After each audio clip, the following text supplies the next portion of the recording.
안녕하세요. 오늘은 쌤이 워치를 안 차고 와가지고 아침에 깜빡하고 그래서 결국에 워치 없이 하고 있기 때문에 제가 어떻게 나오고 있는지를 모릅니다. 뭐 잘 나오겠죠? 뭐 여러분들이 보고 있다면 잘 나오고 있어서 영상이 업로드 된 거라고 보시면 됩니다. 자, 우리 지난번에 고구려, 백제, 신라, 가야 이렇게 네 나라가 각각 이제 어떻게 성장을 해 나갔는지 처음에 이제 나라가 어떻게 세워지고 어느 정도 이제 기틀을 다졌는지에 대한 내용을 봤거든요. 그러면 지금부터 뭘 볼 거냐? 고구려, 백제, 신라가 점차 더 어떻게 보면 성장도 하고 서로 싸우기도 하고 드디어 이제 뒤엉키는 모습을 보게 될 겁니다. 그래서 우리 교과서 기준으로 해서 고구려 먼저 살펴본 다음에 다음번에 백제, 신라 순서대로 같이 한번 확인해 보도록 하겠습니다. 자, 먼저 고구려의 내용을 살펴보면요.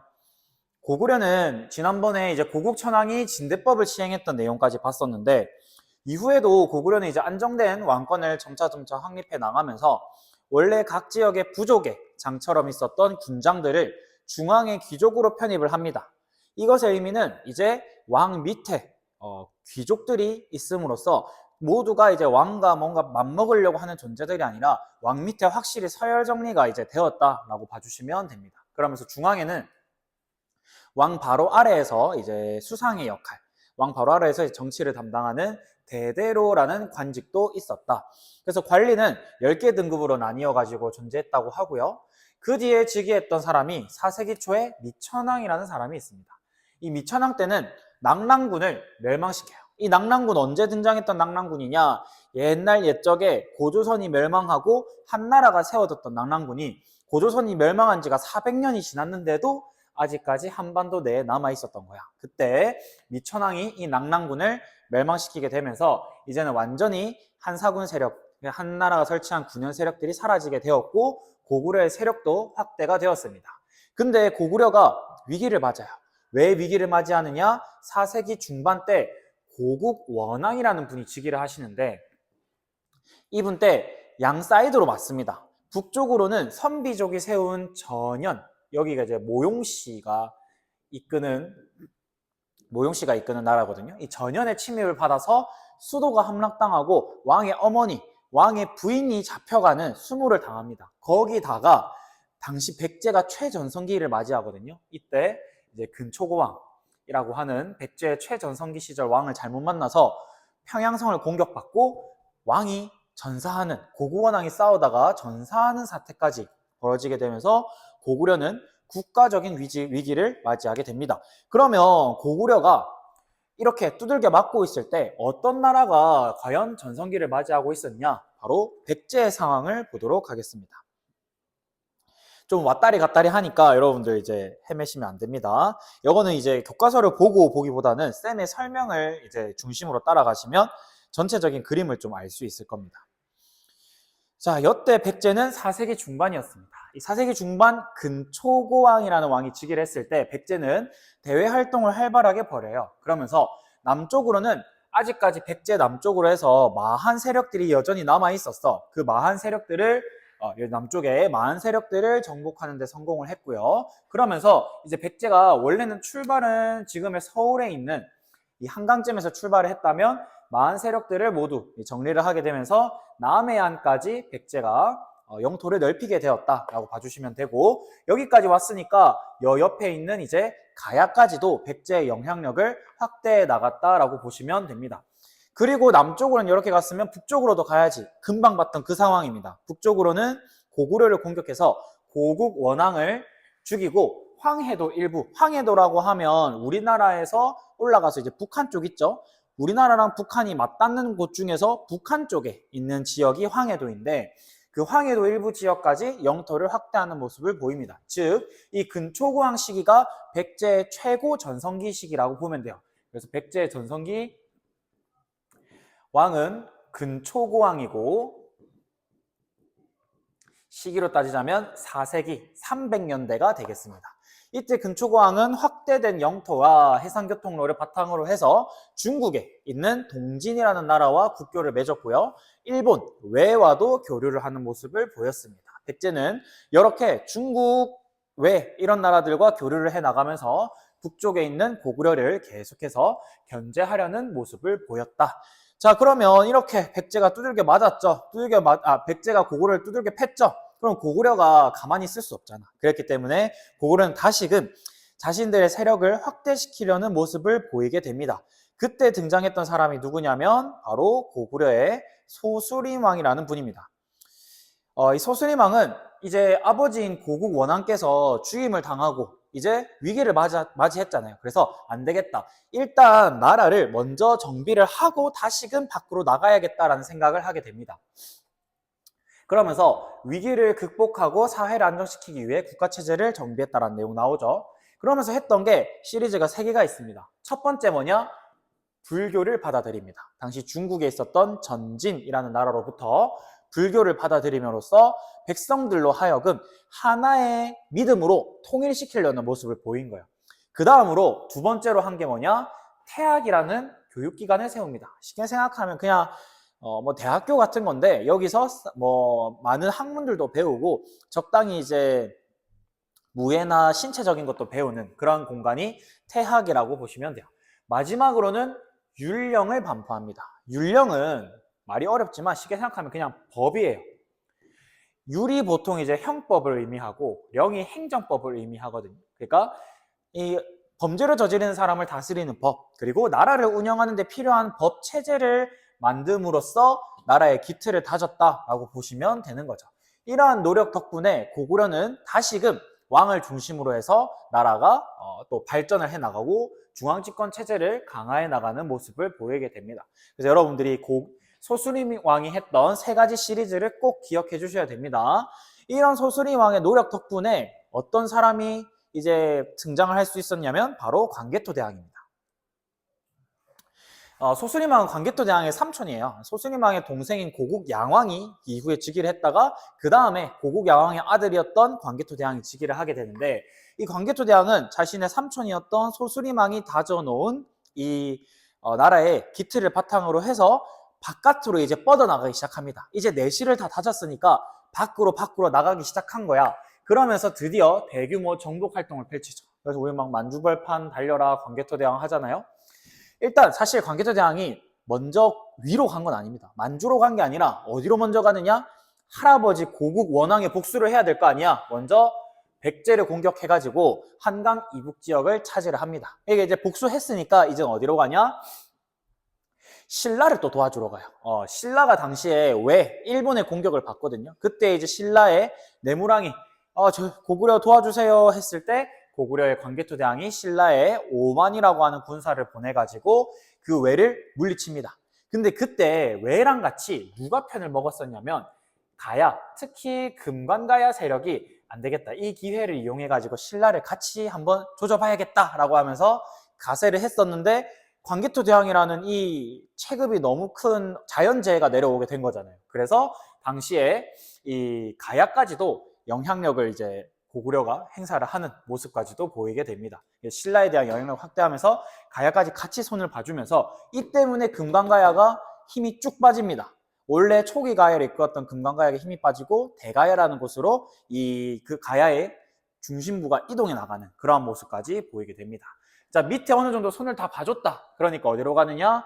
북쪽으로 갑니다. 북쪽으로 진출해서 거란, 후연이라고 하는 세력을 격파하고 만주 지역 그리고 요동 지역까지 대부분 차지했다라고 알려져 있어요. 우리 뭐 지도로 그리면 우리나라 원래 이렇게 돼 있잖아요. 했을 때 이기 중국 쪽에 빼꼼 튀어나온 여기가 요동이란 곳이고요. 우리나라 북쪽에 있는 중국 땅이 만주 땅입니다. 그래서 우리 흔히 지도상의 그림을 보면 고구려가 이렇게 영토를 획득하고 있는 모습이 보이죠. 이게 어느 정도 다져졌던 게 바로 광개토대왕 시기다라고 보시면 돼요. 이때 고구려의 이제 광개토대왕은 연호라는 걸 사용하기 시작해요. 연호로 영락이라는 걸 쓰기 시작하는데 연호는 뭐냐면 말 그대로 연도를 부르는 호칭입니다. 올해 2026년이잖아요. 근데 올해를 예를 들면 지금의 여러분들한테 이해되기 쉽게 하면 왕이 즉위한 때로부터 몇 년 지났다라는 식으로 표기를 하는 거야. 뭐 일본은 아직도 쓰고 있습니다. 일본은 지금 레이와라는 연호를 쓰고 있거든요. 아마 쌤이 알기로는 지금 레이와 8년쯤 됐을라나? 2019년에 레이와 원년 1년이었던 걸 기억하는데 아무튼 뭐 이런 식의 말을 씁니다. 그래서 광개토 대왕이 즉위한 해를 기준으로 해서 뭐 10년이 지나면 영락 10년, 광개토 대왕이 즉위한 해로부터 뭐 12년 뒤다면 영락 12년 이런 식의 호칭을 쓰기 시작한 거야. 근데 이거는 원래 누가 쓰는 거냐면 중국의 황제만 사용할 수 있는 거야. 그런데 고구려가 쓰기 시작했다. 이 말은 무슨 말이냐? 아, 고구려가 그만큼 중국의 황제만큼 우리가 세력이 세라는 걸 과시하고자 하는 목적이 있었구나라고 여러분들이 이해하시면 되는 겁니다. 그러면 스스로를 태왕, 클태자의 왕왕, 나는 엄청나게 큰 왕이다, 대단한 사람이다 라고 강조를 했다고 하죠. 그렇게 할 정도로 국력이 강대한 모습을 보였다. 이러한 국력을 바탕으로 고구려는 동아시아의 강대국으로 성장했다. 즉, 이 광개토 대왕 시기부터 해서 고구려가 전성기를 맞이하게 됩니다. 고구려의 전성기. 아까 백제의 전성기 4세기였죠? 고구려는 5세기에 접어들면서 전성기를 맞이하게 됩니다. 근데 고구려는 한 명의 왕이 아니에요. 바로 광개토 대왕의 아들이었던 장수왕까지도 큰 활약을 했기 때문에 고구려의 전성기는 광개토 대왕으로 끝을 내는 게 아니라 장수왕까지도 봅니다. 자, 보시면 광개토 대왕의 뒤를 이은 장수왕은 당시에 이제 중국 쪽은 사실 뭔가 광개토 대왕 때만 하더라도 많이 쪼개져 있어가지고 광개토 대왕이 마음 먹고 팰 수가 있었는데 이때는 중국도 북쪽에 있었던 왕조들이 힘을 합쳐서 북이라는 나라를 만든 거예요. 여러분들 혹시 북이의 효 문제 작년에 배운 거 기억하세요? 모르시면 말고요. 아무튼 북이라는 나라가 만들어져서 이때 얘네들이랑 그래도 잘 지내야 될 것 같은 거야. 서로가 견제하는 사이였던 거예요. 북이도 고구려가 견제되고 고구려도 북이가 신경 쓰이고 이러니까 서로 사신 보내서 우리 뭐 적당히 사이좋게 지냅시다. 북이도 남쪽이랑 싸우느라 바쁠 거니까 우리 적당히 사이좋게 지냅시다 라는 식의 관계를 맺게 됩니다. 그러면서 남쪽이랑도 외교 관계를 또 맺어요. 그러면서 북쪽을 일단 안정을 시킵니다. 그러면 이제 패줄 데가 어디가 남았어? 남쪽이 남았죠. 그래서 일단 남쪽으로 패러 가기 전에 먼저 이제 국내의 질서를 다지고자 했던 겁니다. 그래서 국내성에 원래 수도였던 국내성에 기반을 두고 있던 귀족을 약화시키면서 또 남쪽으로 내려가는 그런 남진 정책이라는 것에 근거지로 삼기 위해 고구려가 수도를 한 번 더 옮깁니다. 여태 옮겼던 곳이 바로 평양입니다. 지금의 북한의 수도죠. 그래서 이 수도 평양으로 옮겨가지고 당시 평양은 대동강이라는 강이 흘렀기 때문에 평야를 끼고 있어가지고 이제 막 바깥으로 나가기도 편리하고 또 안에 뭐 곡식이라던가 물건들도 굉장히 많이 나왔거든요. 그래서 평양이 땅이 좋아서 그곳으로 옮겼다. 이렇게 평양으로 수도로 옮기고 장수왕한테 개길 우려가 되는 그런 귀족들도 제압을 했으니까 이제 적극적으로 남진 정책을 추진하게 됩니다. 드디어 남쪽에 백제 신라 가야 한번 손 봐줘야겠다라고 하면서 내려가게 되는 거죠. 그러니까 당연히 누가 쫄겠어요. 고구려가 이렇게 대대적으로 쳐들어간다니까 백제 신라 쫄 수밖에 없지. 그래서 위협을 느꼈던 신라와 백제가 동맹을 맺습니다. 바로 이것을 우리는 나제 동맹이라고 불러요. 신라의 라자, 백제의 제자인데 이 라자가 우리나라 두음법칙상 맨 앞으로 오면 나로 발음을 바꿉니다. 그래서 우리가 신라와 백제 사이의 동맹을 나제 동맹이라고 불러요. 나제 동맹. 장수왕은 근데 두 나라를 그냥 동시에 압박해버려. 그러면서 백제를 공격해서 어떤 성과까지 거두냐면 수도 한성까지 함락시키는 데 성공을 합니다. 이때 백제의 왕까지 사로잡아서 왕을 죽이기까지 해요. 당시에 백제에 계로왕이라는 사람이 있었는데 이 계로왕이 이 과정에서 목숨을 잃습니다. 그래서 나중에 백제는 또 수도로 옮기는, 그거 조금 이따 볼게요. 이렇게 고구려가 한강 중에서도 남한강이라고 해서 오늘날의 충청도로 흐르는 강이 있거든요. 남한강 유역까지 진출을 해서 한반도의 중부 지역, 아까 말씀드린 것처럼 충청도 지역까지 영토를 넓히면서 세력을 확장했고 이걸 뭐를 통해 할 수 있냐면 오늘날 충청북도죠. 죄송합니다. 충청북도 이제 충주시에 이러한 사실이 남아 있습니다. 그래서 충주에 충주 고구려비라고 있거든요. 거기를 통해서 고구려가 이까지도 내려왔구나 라는 사실을 우리가 알 수 있다는 거 봐주시면 좋겠고요. 자, 이렇게 고구려는 광개토 대왕과 장수왕에 걸쳐서 최고 전성기 시기를 맞이하게 됩니다. 그렇게 5세기경에 한반도 중부로부터 위에 북쪽에 지금의 중국 땅인 만주 지역까지 아우르는 동북아시아의 엄청난 강대국으로 성장을 해 나갔고 이런 게 6세기 초까지도 지속이 돼요.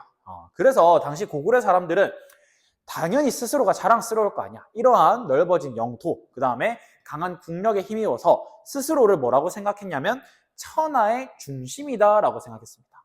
이거를 고구려만의 독자적인 천하관이라고 봐요.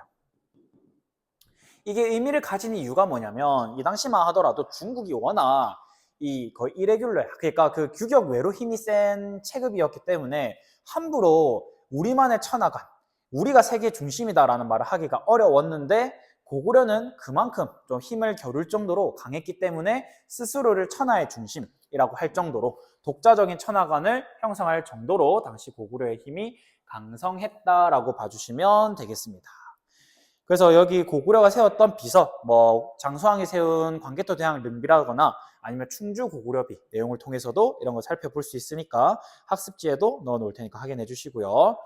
다음에 백제 같은 경우에는 아까 금방 장수왕의 공격 때문에 두들겨 맞았잖아. 두들겨 맞아서 엄청난 위기를 맞습니다. 그래서 고구려와 대립할 위기를 맞았다. 아까 봤던 내용, 한강 이북 지역을 상실했고 장수왕의 남진 정책으로 수도가 함락되면서 계로왕이 목숨을 잃었습니다. 자, 그렇게 수도를 빼앗겼어. 그럼 당연히 수도를 옮겨야겠죠. 그러면서 옮긴 곳이 어디냐? 웅진이라는 곳입니다. 웅진은 오늘날의 충청남도 공주시입니다. 충청남도 공주로 급하게 터를 옮겨요. 웅진으로. 그래서 웅진이 사실은 좋은 장소가 아니에요. 수도로서. 터도 좀 좁고 약간 교통도 막 엄청나게 편리하진 않았어. 그런데 일단 지금 수도를 빼앗겼으니까 급하게라도 방어에 유리한 곳으로 가야 될 거 아니야. 그래서 바로 옮겼던 곳이 웅진이라는 도시였다라고 보시면 됩니다. 그러다 보니 자연스럽게 백제의 무역활동 침체되겠죠. 특히나 이 무역활동의 중심의 역할을 했던 곳이 한강이었는데 한강을 고구려한테 다 빼앗겼잖아. 그렇게 되니까 이제 왕한테 개기는 놈들이 등장을 해요. 귀족들이 서로 권력을 차지하겠다고 하면서 왕권이 약해지게 되었다. 그래 되니까 백제 입장에서는 누구한테 손을 내밀 수밖에 없냐면 신라한테 손을 내밀 수밖에 없었어. 그래서 당시 동성왕이라는 왕이 신라 왕실과 혼인을 맺습니다. 서로 뭐 공주랑 왕자들 혼인시키면서 함께 우리 원래도 나제 동맹을 맺었지만 우리 이제 결혼까지 했으니까 우리 절대 배신하면 안 돼 라고 하면서 고구려에 대항하려는 모습을 보였다라고 이해하시면 되겠습니다. 그 밑에 동성왕 뒤에 이었던 무령왕 내용 같은 경우에는 다음 시간에 백제의 이제 중흥 내용을 같이 보면서 정리하도록 하겠습니다. 다음으로는 쌤이 신라 부분만 좀 간략하게 보고 마치도록 할 건데 신라 같은 경우에는 지난번에 봤던 내용에서 크게 다르지 않습니다. 보시면 신라는 4세기 중반에 진화속을 대부분 정복했는데 레무랑 때 이 무렵에 왜가 공격해오니까 아까 광개토 대왕이 군대를 보내가지고 신라를 도와줬죠. 그때 왜군을 격퇴를 했고 이를 계기로 해서 신라는 고구려의 정치적 간섭을 받게 됩니다. 그러니까 고구려가 야 내가 너네 도와줬잖아. 도와줬으니까 너네 우리 말 잘 들어라 하는 게 되는 거죠. 그러면서 또 한편으로는 고구려를 통해서 선진문물을 받아들이기도 해요. 그런데 이제 눌지왕 때가 되면 이제는 고구려가 해도 너무한 거야. 그러면서 점차 잡아먹으려는 시도까지 해. 그러니까 안 되겠는 거야. 그래서 백제와 동맹을 맺어서 안 되겠다. 우리 고구려의 간섭으로부터 같이 벗어나 봅시다. 라는 아까 말했던 나제 동맹을 맺게 된다라는 사실 기억해 주시면 되겠습니다. 그래서 당시 고구려와 신라 사이를 알 수 있는 유물이 하나 있는 게 흔히 우리 호명 그릇이라고 불리는 유물입니다. 호명 그릇.